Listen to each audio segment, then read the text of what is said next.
Pistons fans, let's talk. Let's talk about the previous game or the first game of the season against the Heat, and Let's discuss those takeaways. Starting off with the starting lineup. I don't know. I'm really not, let's say, high on it. Some are, and it's it's not impressive. Is is something to start off with. Okay, well, let's dive into player by player in the starting lineup, and we'll break from there. Okay, if you have Killian and Cade, Thompson, Stewart, and Derwin, no spot is really solidified, including Cade. No spot is solidified, even though he is probably, or to say arguably, almost the most certain that barring injury or any anything of that regard, that he would withhold his spot. Everybody else is still sinking or swimming, and I want to put a couple players on notice. There's two in the starting lineup that, in my opinion, they are in a prove it situation. Prove if you want to. They are being given the opportunity to prove if they not so much be reliable or dependable, their fate, if you will, and that will be Killian Hayes and Isaiah Stewart. I believe those two players are actually replaceable, not off the team per se, just in the starting lineup. They are replaceable. I believe that over their shoulder, if they're looking, you have Sasser right there for Killian, and you have Bagley right there for Stewart. The reason why I'm going to jump off that for a second and go into Wiseman, the reason why Wiseman didn't play, or if he did play, he didn't play as much, is because of the fact that Wiseman haven't got past a certain point. Not just as a professional player, just as him as a person. He haven't got past a certain point. You ever hear a coach say they need more reps? Or, you hear someone, I don't want to say a critic, they may say a player need more reps. Only thing they're saying that they need to mature. Not so much in basketball terms.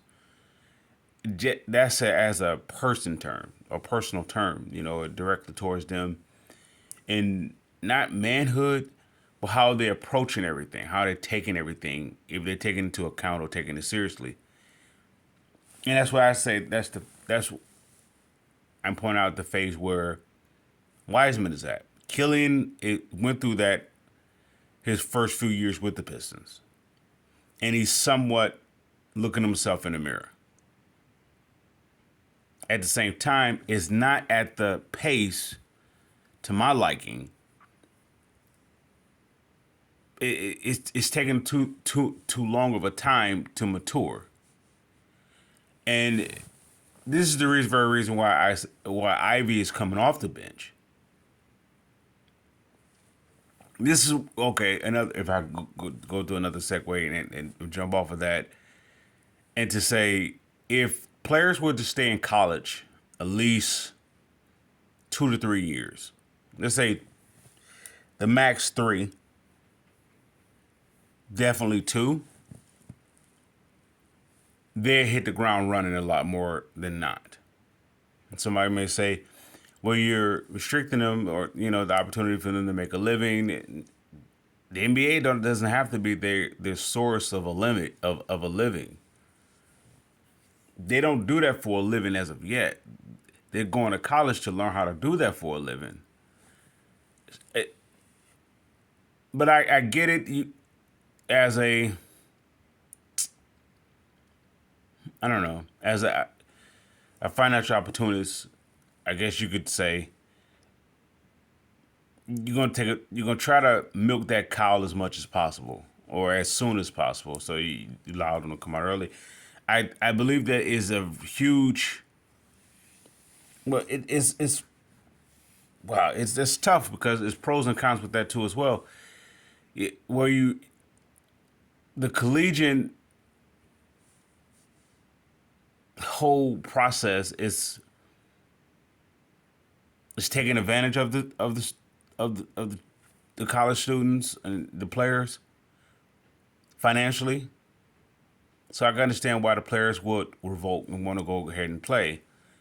They would, and I also understand why they will eliminate going to college altogether, either play overseas or if they play in what is it, G League or whatever that it's called.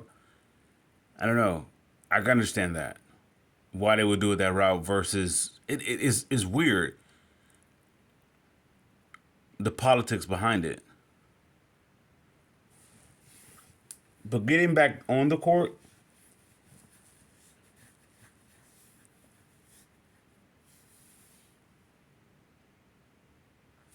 Thompson is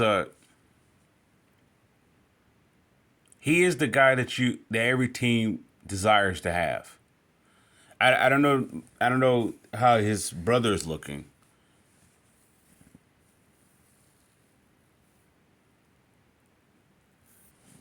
Jaden Ivey is a guy that you definitely will put in when you're talking about moving on from a player. You you have to take into account of three players on the Pistons team.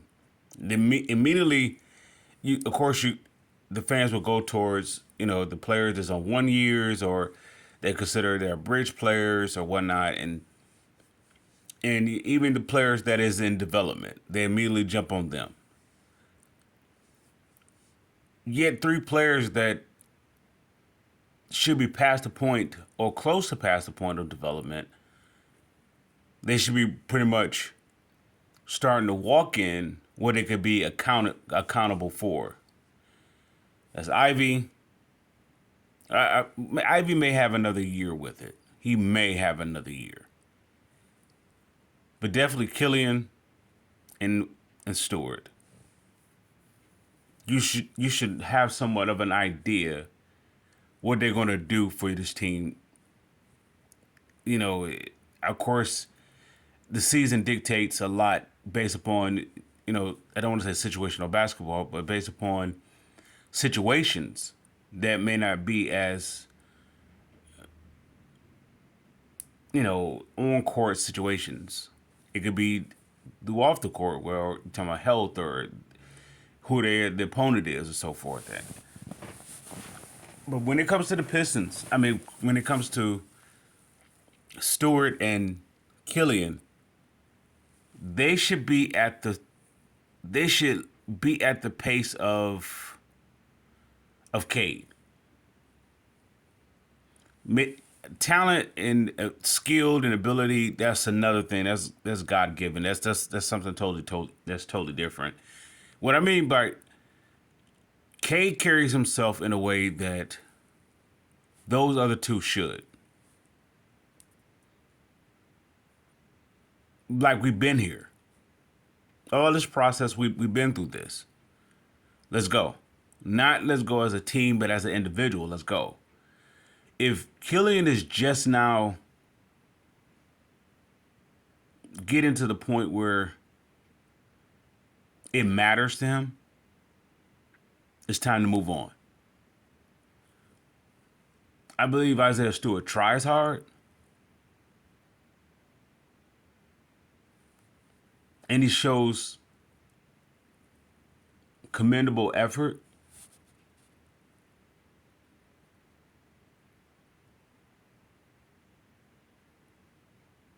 He just put me in the mind of Corliss Williamson when Sacramento drafted Corliss, and I believe the next year they brought in Stojakovic. and then the following year they brought in Turkoglu. So you saw the writing on the wall. Why? Because Corliss Williams was a tweener, and that's how I look at as Stewart. He's a tweener. He's a between a 4 and a 5. He has the size of a 4, but he's probably best suited as a 5, but he's undersized as a 5. Yeah, but he's limited in his modern game. He's limited as a 4. So he's the perfect guy that will come off the bench. You know how they substitute Bagley? I think he was the first big man. Well, he's probably the only big man that came in substitution for Derwin as the backup center. I almost want to say that should be vice versa. If Bagley is starting, Stewart should be the first one to come in for either one, regardless if it's Bagley or Derwin could be in foul trouble or something of the sort, or they just need a breather. Stewart should be the first one to reserve them. Now if we were to switch it over to Killian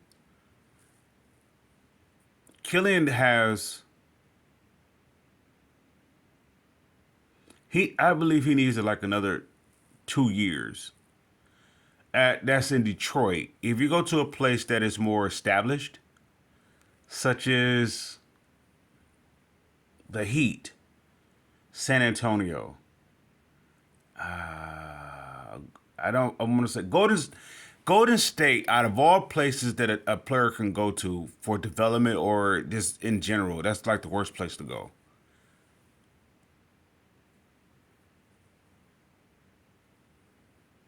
But in terms of established organizations, of course, San Antonio, Miami Heat. Who else can we say? That I don't want Boston is crowded, so you're not going to go there. Everybody else is still figuring it out. But those two teams have longevity from those that run it, general manager to head coach. They have a pretty much of a system, like how they do it. So it's easy for a player to come in and to know what to do, or to be pointed in the proper direction to, I want to say, be structured to know what to do, and of course, eventually doing it, displaying it. When it comes to the Pistons, they're in a process of incorporating that. It's just not there. So you get a guy like Killian Hayes. But that's just it. When it comes to the Pistons as an organization, I want to say that is the main problem with the Pistons over the years. It's not a unit. It's nothing that's reliable here. From the general managers coming in and coming out, head coaches coming in and coming out, and Bill Davidson, he was awesome as their leader per se. He was awesome. With this new leader,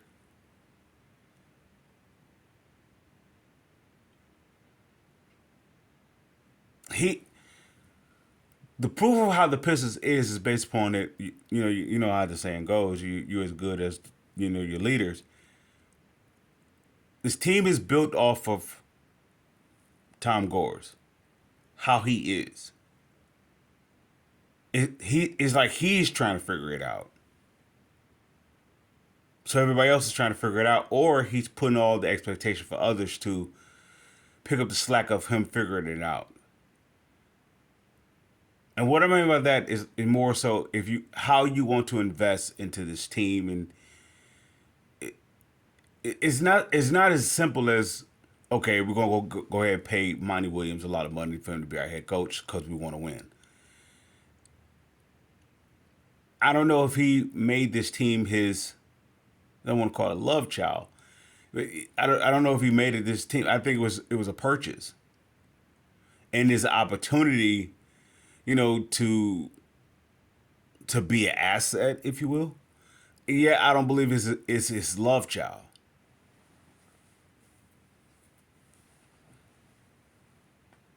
Otherwise, players like Killian and Stewart wouldn't be here. Troy Weaver wouldn't have the. I understand they came from nothing. And you know how they had to get those two players. I get that. They had really nothing to start with because of the point that I'm making. About the owner, the leadership direction, and there's no. I don't want to say accountability, but it was no continuity. It was no structure here. Every time Detroit will win, everything falls to ruin. It falls apart. They tear it down. It's weird here. The Pistons should have a somewhat of a legacy superior than San Antonio. If San Antonio had 5 titles, the Pistons should equally have 5 titles. And the structure of them, from their leader to Popovich, should be equally as solidified. It's just not, and I don't think it ever will be. I'm not trying to say Troy Weaver's on a short leash, but I'm going to say that he is, based upon the history of the Pistons. And I say the same thing about Monty Williams. They're on a short leash based upon the history of the Pistons. So I I know we went off the rails and we're talking about something entirely totally different than what we initially started.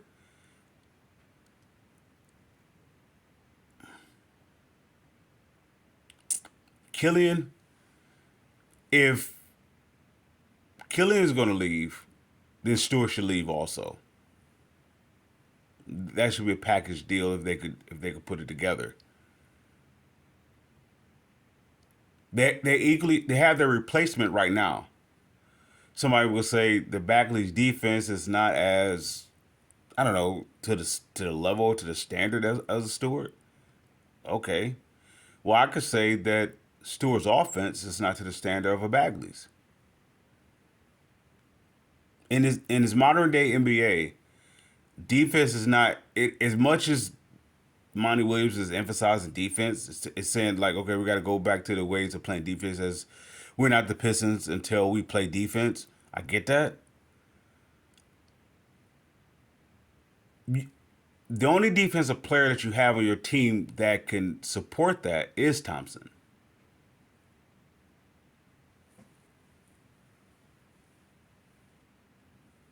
Let's go back to the Bad Boys. The Bad Boys really wasn't a defensive team until they kick in Dennis Rodman and John Sally. They was developing into a defensive team, but before that, they was known for their offense until they started restructuring it. Now, of course, you bring in Joe Dumars who played defense. I get that, but you look at when they had Ken Benson and Kelly Tripucka, John Lone, Earl Cureton, and they had those players. Even I want to say Terry Tyler. When they had those players. They was an offensive team. Even when they first drafted Isaiah, it was offense oriented. But when they drafted Dennis Rodman and John Sally, they was able to play longer. So I say that to say this about Thompson. Derwin is not a defensive player. He's not. I'm defense first. He's a all around player. That I want to say he's a 50-50. He's leaning towards defense as well as offense. So he's going to be a player that can give it to you both ways. However, when you look at Thompson, his strength is his defense. So if you're going to build this, if you're going to go back to the days of the culture of the franchise, you're going to have to build off a defensive player. The Bad Boys built it off of 2 defensive players. There was not a defensive team, and even with the so-called Bill Laimbeer wasn't a defensive player. No, he was like a mental strategist. If I could say that, he was he was the guy that can tweak you inside your head if you can get there. But he wasn't a defender. He wasn't a defender. We talking about Dennis Rodman, John Sally. They were basically John Sally was at the weak side, and Dennis Rodman was just he without Dennis Rodman, they don't win a title. Even with the trade of Mark Aguirre, they don't. Dennis Rodman was the defensive player. Joe Dumars he's known for a defensive player. He's known for offense. I get that. Matter of fact, no, Joe Dumars is known more for his offense when coming out of college that he can play defense as well. I don't want to say it was like 45-55, but I would say that. But if Monty Williams is going to stand by, no, forgive me. If he's going to stand, yeah, Monty Williams is going to stand by his statement that this team is not a defensive team. I mean, it's not a Pistons per se type of. It's not known as the Pistons till they start playing defense. Well, you're gonna need somebody to complement Thompson, or you're basically gonna flow off of his strength, which is his defense. But it's gonna come at. It's like Ben Wallace. It's like this right now. It reminds me of this thing. When Ben Wallace and Stackhouse was playing together. This is what Cade and Thompson remind me of. Cade is an offensive guy that has defensive tangibles, I guess you could say, but he's not a defensive player.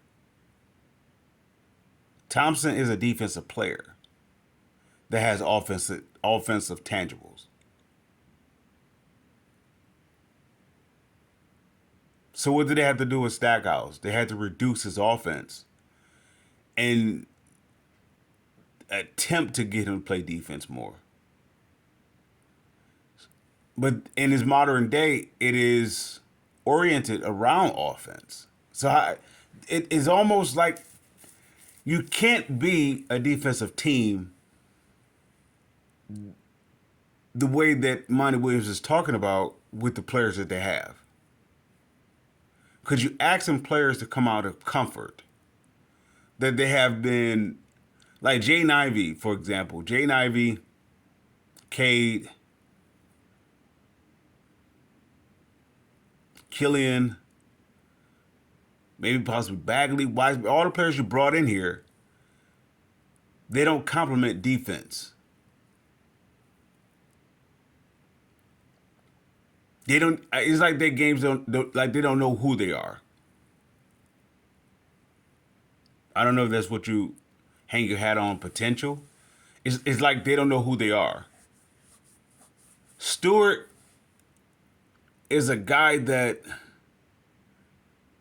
I don't want to say he came in defensive oriented. I want to put him in got slightly above those other guys that who didn't really know their game.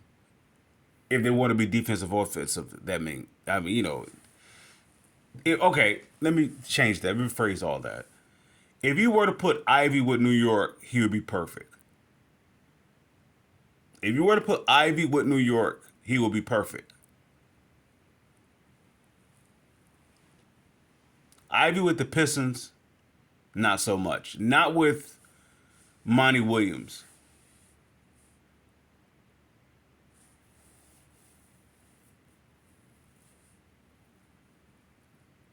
I believe Monty Williams is the right guy. I don't know if he have the right players for him. So it may take him 2 years to get the right players for him. I don't want to say it put me in mind of like who was that? Who was the coach, the ex-coach for Phoenix that had Steve Nash and Joe Johnson, and they were just putting up 1,000 points. It's like they're system-oriented coaches, and I believe Monty Williams come off the Popovich tree. I believe he does. So they have a system, but they need, like, in a system you need that one guy to anchor it. And I'm going to say Thompson is that guy to anchor in Monty Williams' system. But it's interesting because it's almost like Cade has to play off of Thompson. But yet Cade is the designated guy. So it's almost like putting Grant Hill with the going to work crew. How do you do that? Now, don't get me wrong, Grant Hill can play defense. Grant Hill is a guy that is willing to do whatever it takes to win. I get that. Yet his assets is, I don't know, offensively, even though he's a do-it-all player. Let's say it this way, what made Scottie Pippen so good is that he complimented Jordan. When you're saying this team's going, you want this team to be defensive oriented, I don't think Cade is that guy. He's a guy that I don't know. Cade deserves his own franchise. It need to be built around his strengths. Like how the gentleman is in Dallas. The team is built around him. I don't know if it's built around defense. Now, where we're gonna go here, we close out. Now, I believe Rick Carlisle was there in Dallas before Luka was there. If not, around about the same time. Nonetheless, Rick Carlisle was there when they won the title, so that his I don't want to say his stamp on the organization was there. And he is a defensive guy. He's a system guy, but he's a defensive guy.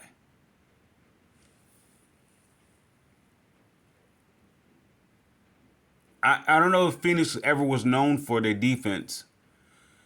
I want to say this. If Phoenix is an indication of how Monty Williams is, I can see why they moved on from him. Same thing with how Cardwell was with Toronto. You only could go so far with them. So it's a weird situation because nothing is intact from top to bottom. Nothing is intact. Tom Gores could say, like, well, what I want this, but I don't think he is. He is like a. If you're not there, I want to say Bill Davidson was here. I don't believe he had he was off in Malibu somewhere. He could very well be. I don't know. You guys can correct me with that. But he was here. It was like the Pistons was his love child. He was involved. And what I mean by that, he was innovative. Spending a lot of money doesn't mean that you are involved. You could be trying to impress. Or try to show that you're involved. Involved is being involved. The players, everything is going to flow off of the leader. If the leader is not involved, I'm not talking about the community. I'm not talking about making your product look good so it can actually increase its value. I'm not saying that. If you're going to be involved, you're going to be involved. If you're not, this team is destined to be average.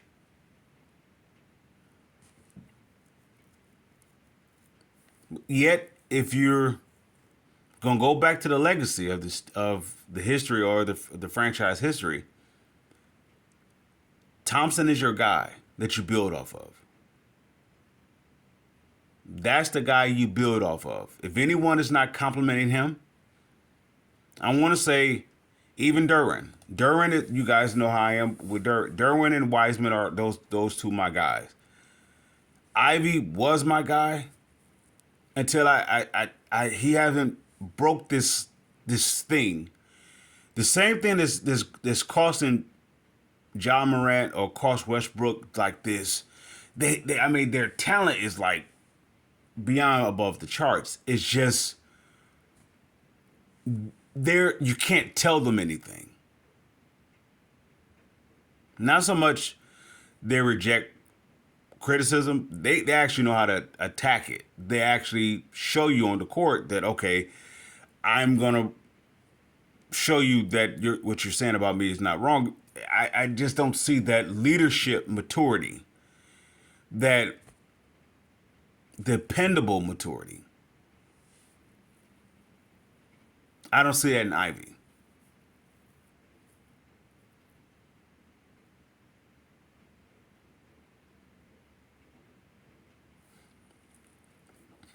And to go here, I want to say Sasser with this. What is this? Troy Weaver's fourth draft.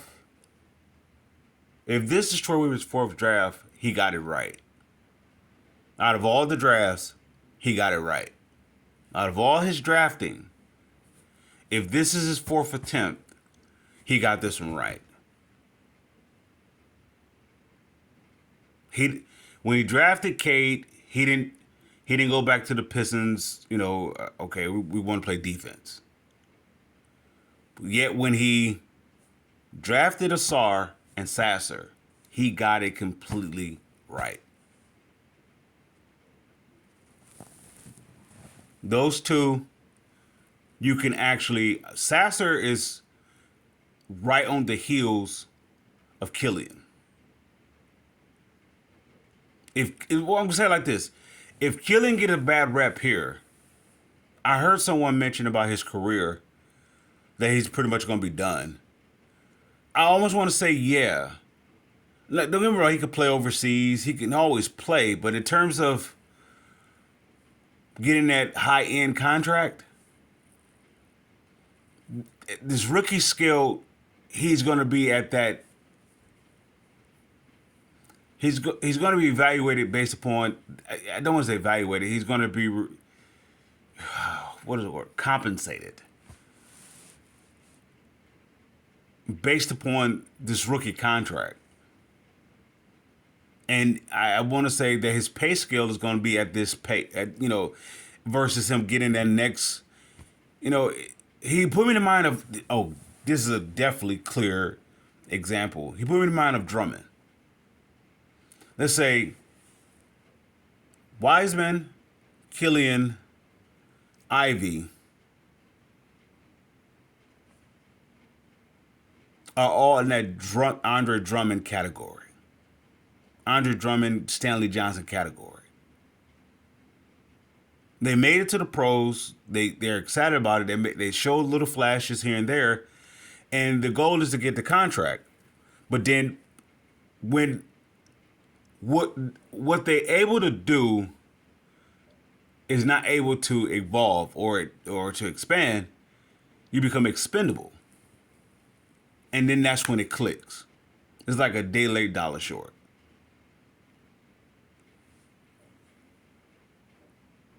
It's like if you don't make it here, will somebody go get you? Yeah, somebody come get you.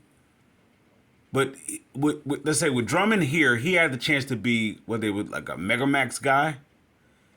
Yeah, but his head wasn't right. Kill it if you can get paid somewhere else, but the team that drafted you has I believe how it's structured. They have they have the first or the most I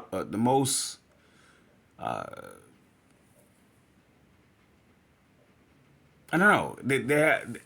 How is it structured? The team that draft you can pay you the most.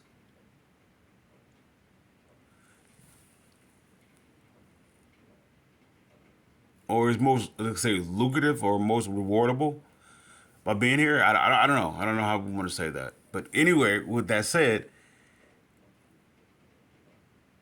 this is why I say Bagley. I didn't put notice I didn't put Bagley in that category with the Ivies and Wisemans and Killians. It's clicking for him. It's clicking. Rather, if he's saying like, I'm going to be here or somewhere else, it's clicking.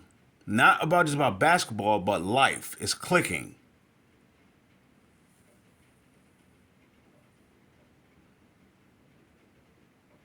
And I would say Stewart is looking over his shoulder. Bagley is coming. Either he's going to be with the Pistons, where he's going to cause they say one of those situations where it's a good problem to have when you're overstocked or you have depth on your team or competitive depth. Bagley is coming, and he's coming for.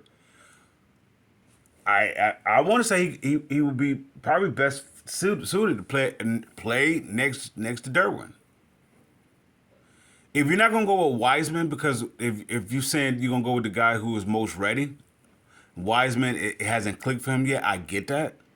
So Wiseman probably gonna need another year for it to click if you're gonna choose to keep him here. But if he's on a contract year, then I could see why they would let him go.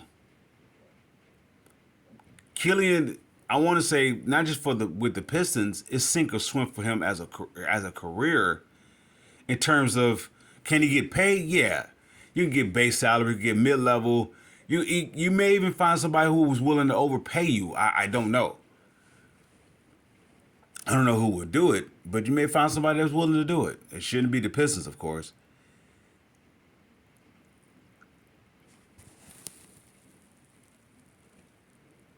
But